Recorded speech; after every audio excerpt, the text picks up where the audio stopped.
사랑하는 성도 여러분, 지난주 우리는 복음의 발성 시리즈 첫 번째 시간으로 노예들의 합창이라고 하는 제목 아래 하나님의 말씀을 나누었습니다. 베르디 오페라 나부코에 나오는 히브리 노예들의 절망적인 탄식이 어떻게 하나님의 백성들의 자유로운 찬양으로 바뀔 수 있는지를 우리는 말씀을 통해서 살펴보았습니다. 오늘은 그 두 번째 시간으로 한 가지 소원의 노래라고 하는 제목으로 그 변화의 구체적인 모습을 오늘 살펴보고자 합니다. 여러분, 우리 모든 사람들은 태어나면서부터 노래를 하기 시작합니다. 그 첫 소리는 울음입니다. 아이의 울음은 부모를 향한 본능적인 갈망이자 내가 존재하고 있다라고 하는 자신의 존재의 외침입니다. 이렇게 노래는 단순한 소리가 아니라 인간의 마음속 깊은 곳에서부터 터져 나오는 영혼의 호흡입니다. 그래서 하나님께서 우리 모든 하나님의 백성들에게 노래라는 것을 주신 이유는 단 한 가지입니다. 우리의 마음이 오직 하나님 한 분만을 향하여 갈망하도록 노래를 주신 것입니다. 그런데 죄가 세상에 들어온 이후에 사람들은 본래의 노래를 잃어버리고 다른 대상을 향하여 노래하기 시작했습니다. 다른 대상을 향하여 갈망하기 시작했습니다. 여러분, 지금 이 순간에도 불려지고 있는 대중가요를 한번 떠올려 보십시오. 그 가사 속에는 무엇이 담겨져 있습니까? 사랑에 대한 갈망, 행복에 대한 목마름, 잃어버린 것에 대한 그리움을 노래하고 있습니다. 예를 들어서 사랑해서 미안해, 보고 싶다, 돌아와줘, 슬픈 사랑이 죄라면 반으로 죽여버릴게, 내가 너를 위로해 줄게, 이런 가사들을 듣게 되면 우리가 처한 상황과 환경에 따라서 그 가사가 우리의 마음을 터치하게 될 때에 큰 울림을 주기도 합니다. 혹시 여러분들 중에는 노래를 듣다가 눈물을 흘린 적이 있으시지 않습니까? 저는 예전에 한 TV 프로 경연방송이 있었는데요. 나는 가수다에서 중년의 가수 임재범 님이 나와서 노래를 열창을 한 다음에 무릎을 딱 꿇고 내가 만약 외로울다면 누가 나를 위로해 주지? 바로 프랑코진. 이 가사를 외칠 때 저도 모르게 눈물이 흘려졌습니다. 근데 노래 자체도 굉장히 감동적이었는데 TV 화면을 통해서 방청객들이 막 같이 울을 때 동달아 마음이 울컥하면서 눈물이 흘려지는 것입니다.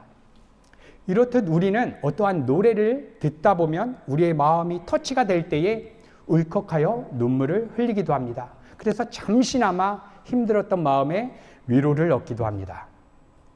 그러나 이 세상의 그 어떤 감동적인 노래를 듣고 우리가 부른다 하여도 결코 우리의 내면 안에 있는 근원적인 갈증을 해결해 주지 못합니다.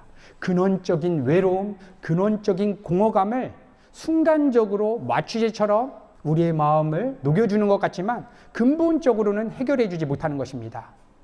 왜냐하면 우리 성도님들의 내면 가운데에서는 결코 이 세상의 것으로 채울 수 없는 빈 공간이 있기 때문입니다. 그것을 우리는 마음이라고 부릅니다.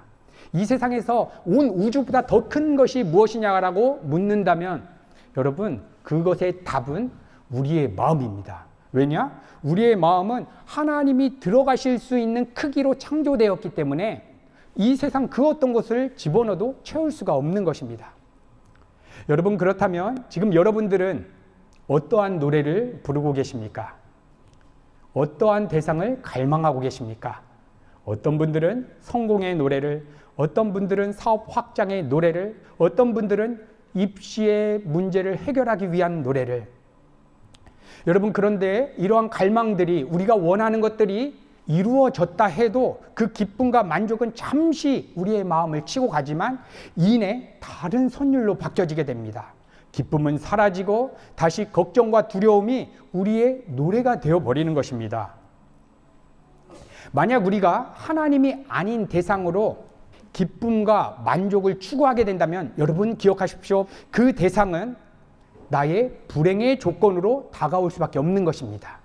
왜냐하면 이 세상의 환경과 대상은 끊임없이 변하기 때문에 우리의 마음이 그 변화를 쫓아가게 된다면 함께 요동칠 수밖에 없는 것입니다. 그러므로 우리 성도들은 우리의 인생 가운데 주어지는 여러 가지 인생 문제 가운데 환경과 변화에서 답을 찾아야 하는 것이 아니라 내 마음이 진짜 갈망하는 대상은 무엇인가? 이것을 살펴보고 그 갈망하는 대상을 바꾸는 것에서 답을 찾아야 하는 것입니다.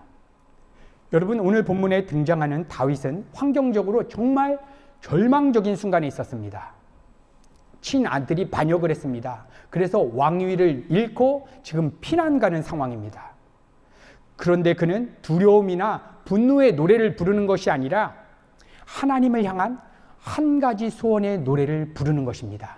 그것이 오늘 본문 말씀입니다.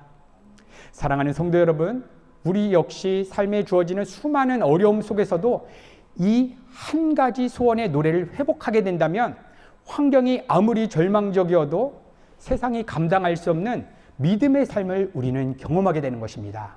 오늘 이 예배를 통해서 시편 27편의 이 고백이 저와 여러분들의 진정한 고백이 되기를 간절히 소망합니다. 여러분, 오늘 본문 시편 27편은 다윗이 절체절명의 위기 속에서 부른 믿음의 노래입니다.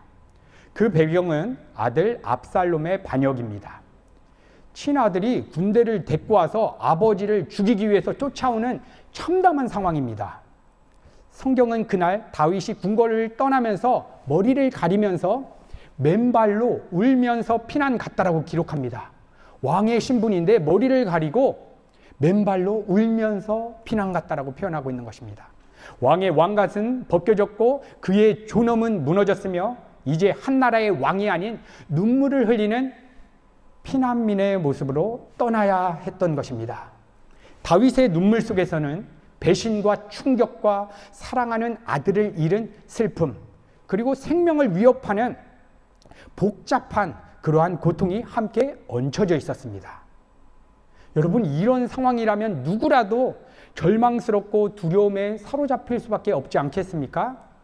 그래서 다윗은 오늘 자신의 상황이 어떠한 상황인지 이렇게 묘사하고 있는데, 내 살을 먹으려고 왔다. 군대가 진을 친다. 환난 날이다. 거짓 증인과 악을 토하는 자들이 자신을 둘러싸고 있다. 여러분, 그런데 놀랍게도 다윗은 이러한 절박한 순간에 오늘 본문 말씀 1절에 이렇게 고백하는 것입니다. 여호와는 나의 빛이요 나의 구원이시니 내가 누구를 두려워하리요. 여호와는 내 생명의 능력이시니 내가 누구를 무서워하리요.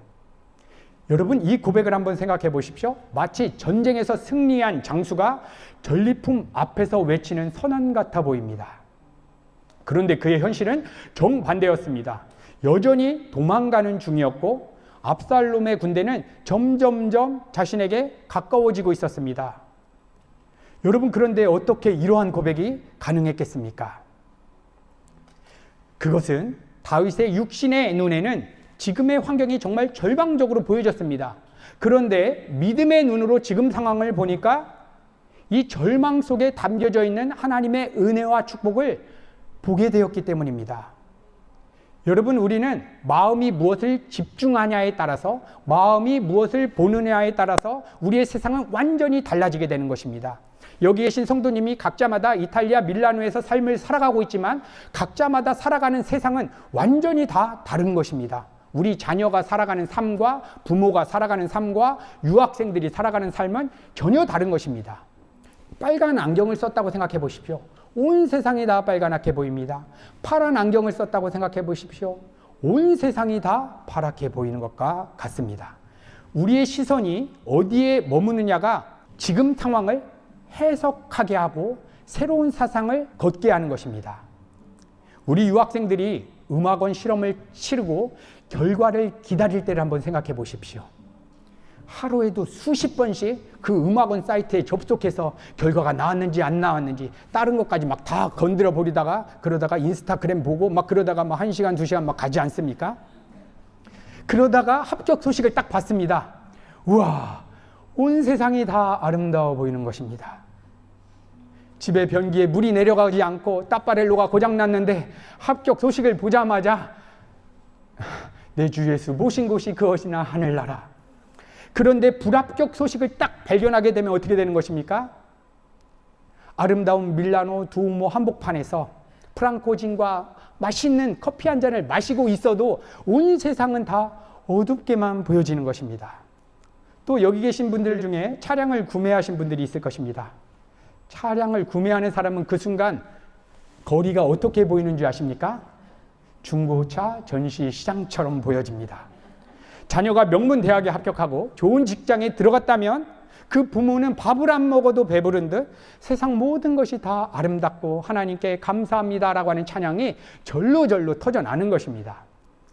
여러분, 이것이 다윗이 말하는 빛입니다. 여호와는 나의 빛이라고 얘기할 때 그 빛입니다.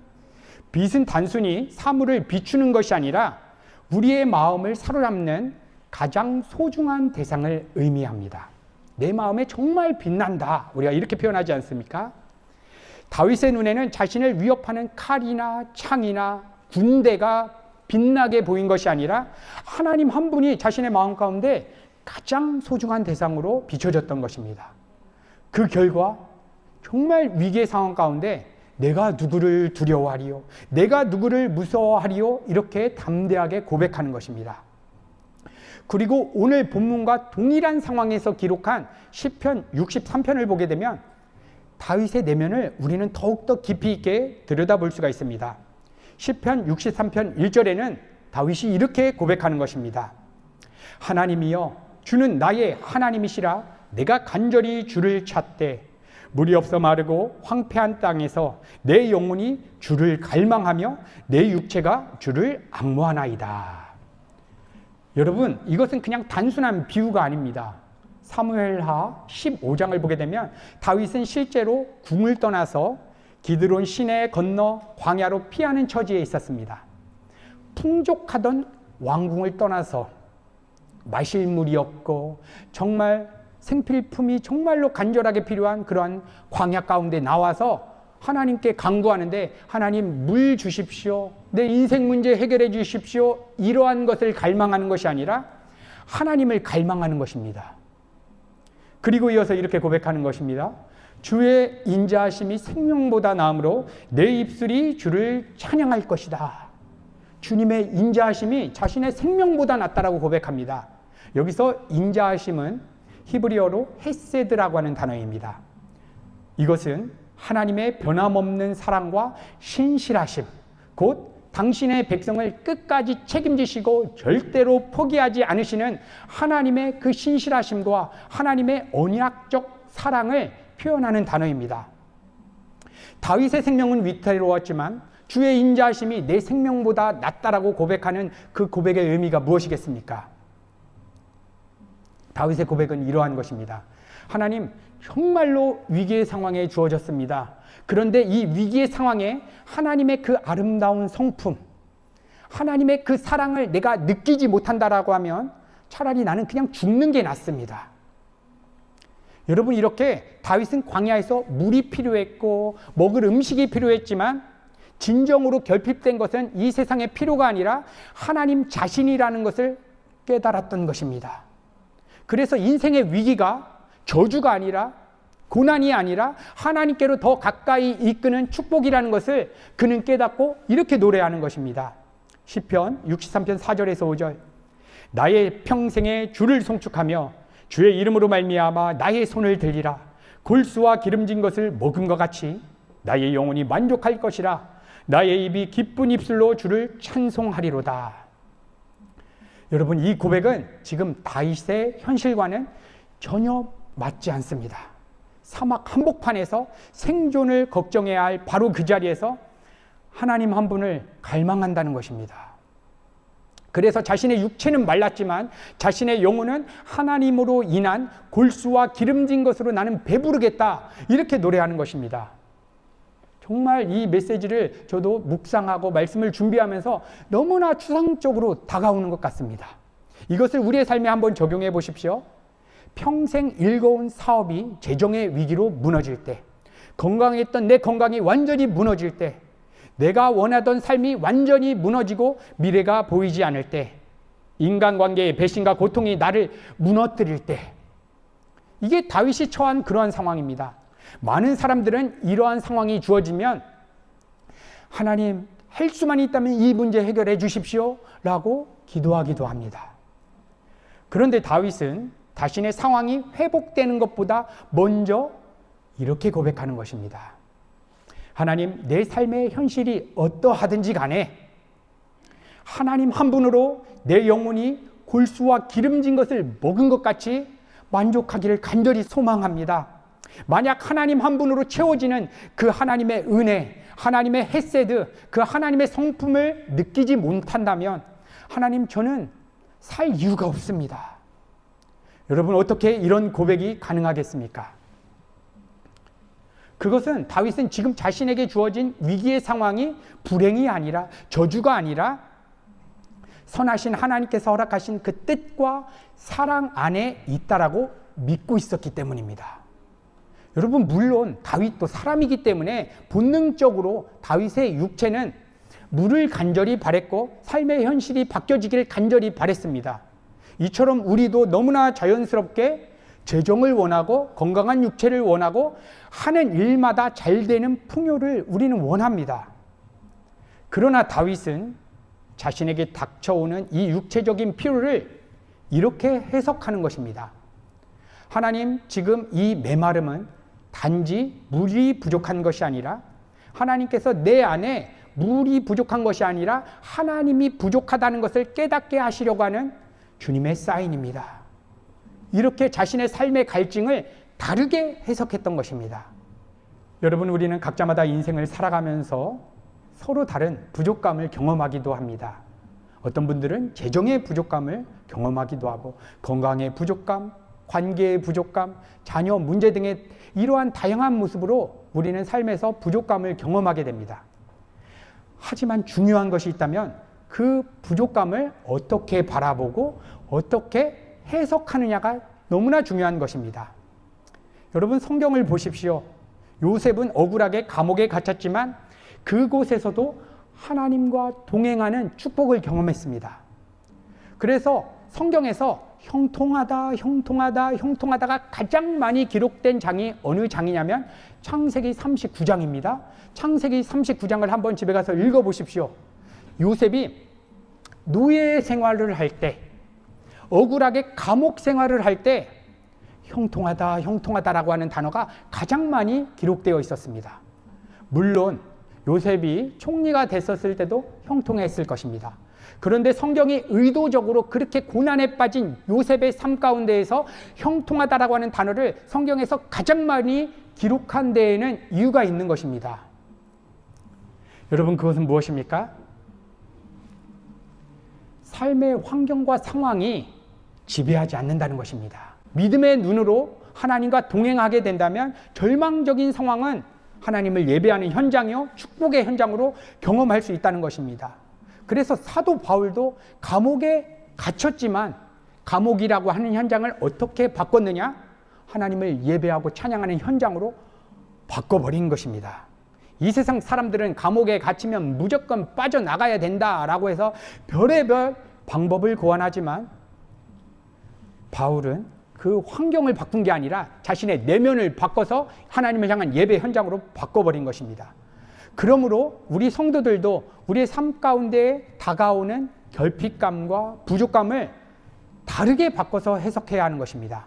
만약 재정이 부족하다, 하나님께서 재정이 부족한 현실을 도구 삼아서 내 안에 하나님이 필요하다는 것을 가르쳐 주시는 거구나. 우리 유학생들에게는 내 안에 노래 실력이 부족하다라고 하는 그러한 갈증이 들어오면 하나님이 내 안에 노래 실력이 부족하다라고 하는 이 소재를 도구 삼아서 하나님을 갈망하라고 하는 사인으로 나를 부르시는 거구나.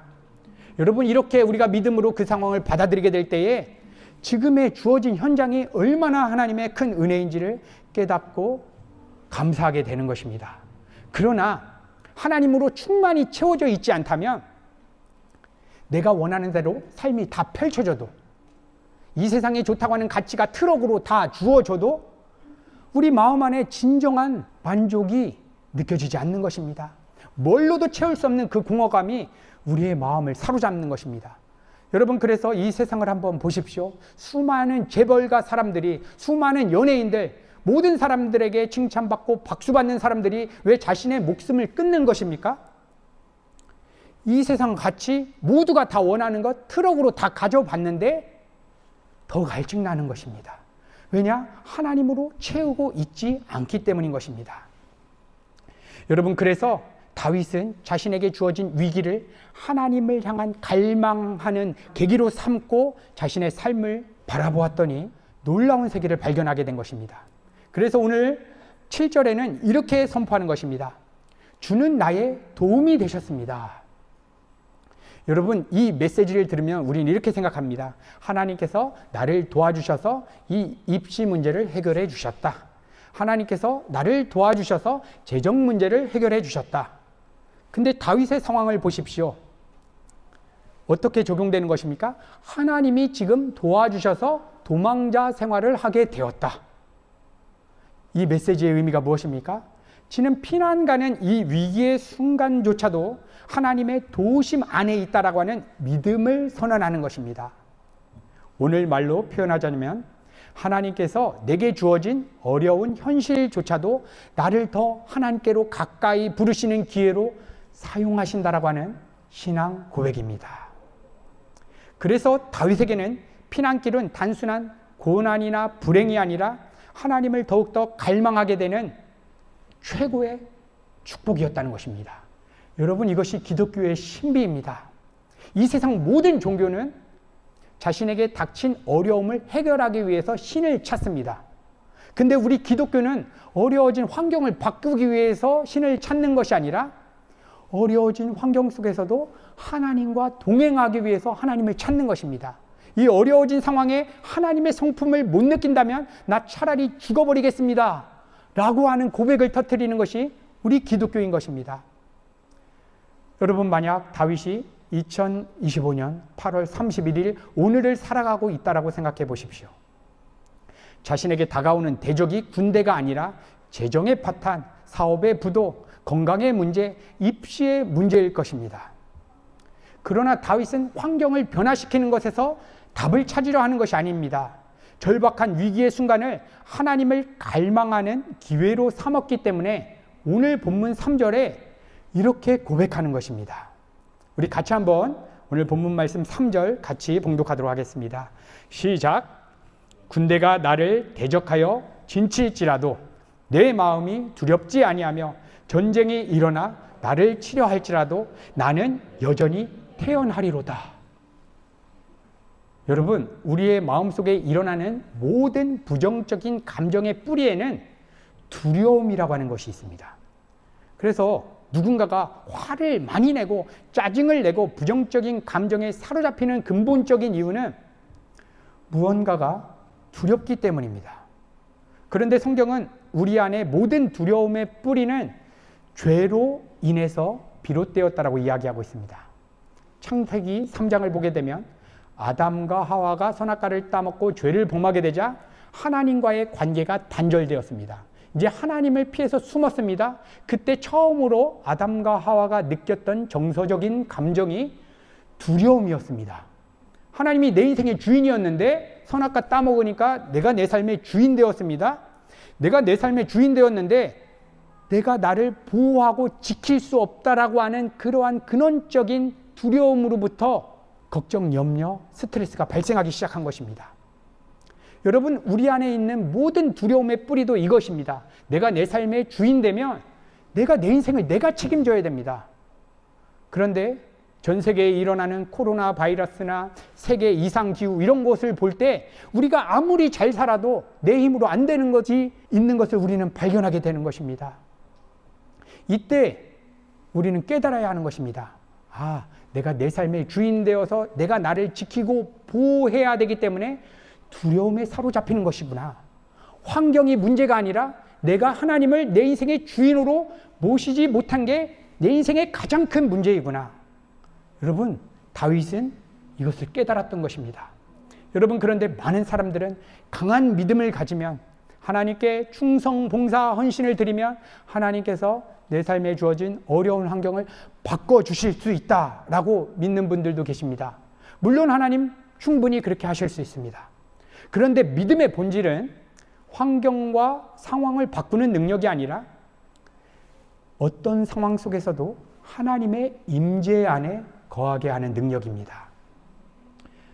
혹시 여기 계신 우리 성도님들 중에도 압살롬의 군대와 같은 인생의 문제가, 정말 무거운 인생의 문제가 진을 치고 있지 않으십니까?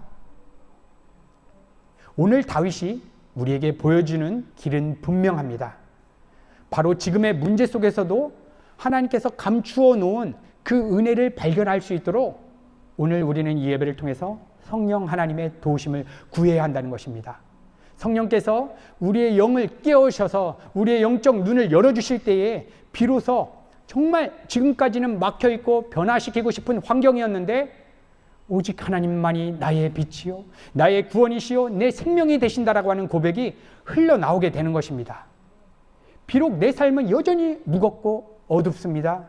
그런데 알 수 없는 하늘의 평강이 우리의 마음을 장악하기 시작하는 것입니다.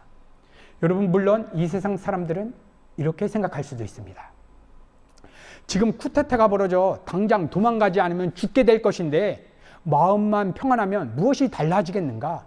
재정 문제가 하나도 해결되지 않고 건강 문제가 하나도 해결되지 않고 입시 문제가 하나도 해결 안 됐는데 마음만 편하면 무엇이 달라지겠는가? 그렇게 멘탈만 강하면 뭐가 달라지겠는가? 라고 이야기하기도 할 것입니다. 여러분, 그런데 다윗은 정말 자신을 위협하는 환경들 속에서 진짜 자신의 마음이 안식할 수 있는 피난처를 선택한 것입니다. 여러분, 그것을 우리 기독교에서 믿음이라고 합니다. 믿음. 여러분, 믿음이라고 하는 라틴어 단어는 크레도입니다. 우리가 함께 일어나서 예배를 시작할 때 사도신경으로 우리의 신앙을 고백했습니다. 이 사도신경이라고 하는 단어가 크레도입니다. 이 크레도는 두 가지 단어의 합성어입니다. 일구어레, 내 심장, 내 마음이라고 하는 단어와 준다, 달의 동사의 1인칭 도, 내 마음을 준다라고 하는 단어입니다. 그러니까 내가 마음을 주는 대상이 내가 진짜 믿고 있는 대상입니다. 아무리 하나님을 향하여 주여 주여 내가 하나님을 믿습니다 해도 내 마음이 어디에 가 있느냐가 내가 진짜 믿고 있는 대상입니다. 그래서 성경에서 뭐라고 이야기하는 것입니까? 나보고 주여 주여 한다라고 다 천국에 갈 수 없다. 왜냐? 입술로는 하나님을 믿고 있다고 하지만 마음은 다른 대상을 믿고 있기 때문에. 여러분들의 지금 믿음의 대상은 누구인지 한번 돌아보십시오.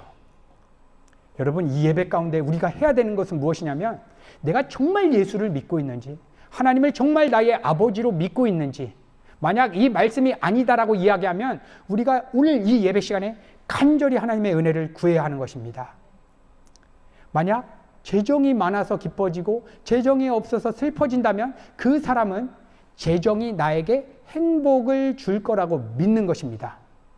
노래가 잘 되면 기쁘고 노래가 안 되면 슬프다면 그 사람은 하나님을 믿는 것이 아니라 노래가 나에게 행복을 줄 거라고 믿는 것입니다.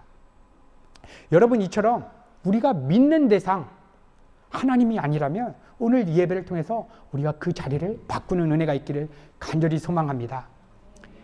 여러분, 다윗 또한 여전히 죄의 본성을 가지고 있기 때문에 하나님 아닌 다른 대상이 자신에게 기쁨과 만족을 줄 거라고 생각하고 거기에 막 묶여서 끌려가기도 하였습니다. 그래서 오늘 다윗이 본문 말씀에 뭐라고 부르짖는 것입니까? 여호와는 나의 구원이시오. 환경 문제를 바꿔달라는 고백이 아니라 이 환경을 하나님의 은혜로 바라보지 못하고 환경의 변화를 갈망하는 내 마음을 건져주시옵소서. 그것이 바로 여호와는 나의 구원이시오 라고 고백하는 다윗의 고백입니다. 환경과 상황이 아무것도 안 바뀌었는데 정말 세상이 알 수 없는 그 안식을 누릴 수 있는 그 영적 공간으로 나를 옮겨달라고, 거길로 구원해달라고 간절히 부르짖는 것입니다. 여러분, 그곳이 어디입니까? 사도 바울이 자신의 서신서에서 반복하고 반복하여서 강조한 그곳입니다. 그리스도 예수 안입니다.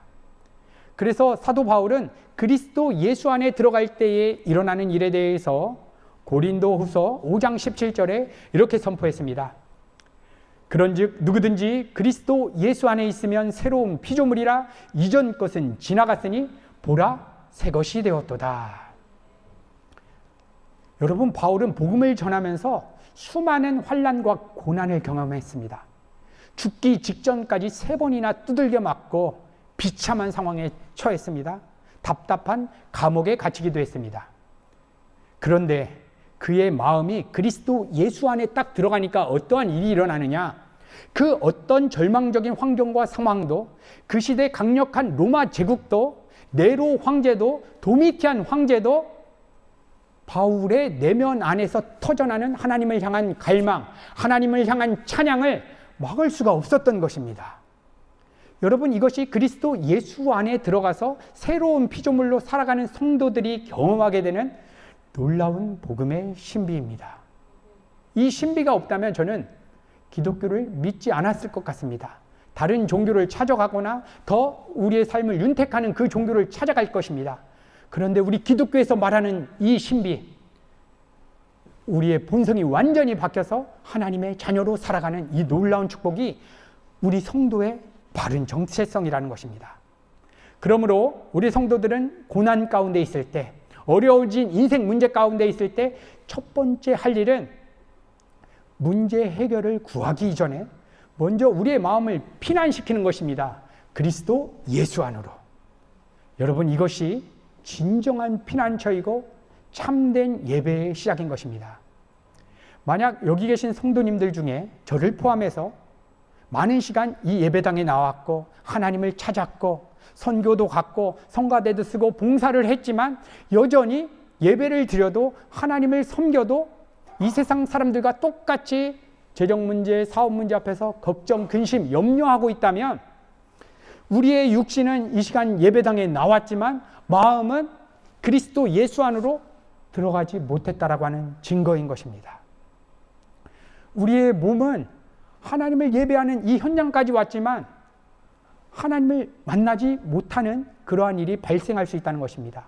그래서 인류 최초의 예배를 드렸던 가인과 아벨의 예배를 생각해 보십시오.